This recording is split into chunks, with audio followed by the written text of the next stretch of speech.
Hello everyone and welcome to this special feature on the channel. In honour of the 4th anniversary of the game of Golf Clash, we are going to take a look back to the first ever tournament in the game. Before we do that, let's mention the first stages of the game itself. Golf Clash was playable as a beta version in November 2016, and whilst the game was playable in December also, this was limited to certain countries. During December, the first 3 weekly leagues were introduced, Rookie 1, 2 and 3, and a range of what we refer to now as free-to-play balls, i.e. Marlin, Quasar, Katana and so on, also went live in the game. Interestingly, the game's Facebook page was created at the end of August 2016, but its original name was Golf King. Perhaps this is an indication of how the well-known Kingmaker ball got its name. But it was then changed over to Golf Clash in early November. Even today, if you head over to the Facebook page on your computer, you'll see a link to play the game that features Play GK in the web address rather than GC. The official launch date of the game was the 17th of January 2017, and very soon after that date, the video replay feature went live in the game as well. On to the first ever tournament then.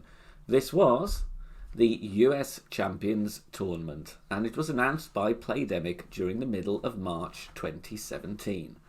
And this was followed by an announcement of the different divisions that would be playable within the tournament. As you can see, the divisions had different names, but the level which you could enter was already determined by the weekly league you were in, which by this time had expanded up to Expert 2. Prizes were announced 1 week later, and we're now going to take a look at what you could win. Although the coin amount and amount of club cards is very close to what we know now, the ball prizes were much more generous, only Kingmakers on offer, but definitely you could get a lot more of them compared to today. The US Champions Tournament was played on a full 9 holes of the Southern Pines course, and at the time hole 9 was actually a par 3, which is quite unusual now because we're more than likely going to get a par 5 to finish. Here we can see a screenshot of one of the opening round brackets in what was casual division, what we now know as rookie. Not only can you see a lot of players there only scoring -8 after 18 holes, just look at the left hand side of that image. No tiebreak here. This was before the tiebreak rules had been introduced in the game. Now we're going to take a look at 2 shots from the same match of the US Champions Tournament. Player 1 going first. Look at the wind arrow. Straight tailwind here. He's going with the big dog.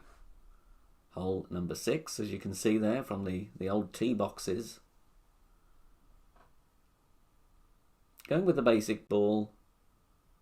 But as you could see, just goes on at the fringe, patrols down.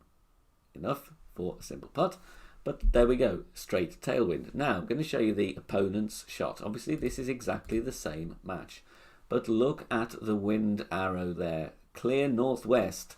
So you do have difference of at least 45 degrees in the wind angle. Obviously this has since been reduced down quite a bit, but not only was this the case on par 3s, also with par 4s and 5s, there was no consistency from the first shot to the second shot, or indeed the third shot on par 5s. It was very similar to what we have in tour play. During the tournament week of the US Champions, Playdemic actually reduced the match fees for each hole by 50%, due to the number of players that entered the tournament without realising that they still had to spend coins in order to play each hole. Tournaments were obviously a successful part of the game already, and this led to the second tournament taking place at the end of May 2017. As of the third tournament, which started on the 12th of June 2017, they then became the fortnightly event that we are used to today. I hope you enjoyed this look back at the very beginnings of the game and indeed the first ever tournament in Golf Clash. Please do let me know in the comments section down below if you were one of those players that took part in the very first tournament, the US Champions, back in 2017. And of course we're looking forward to the 4th anniversary tournament next week. See you all soon. Bye for now.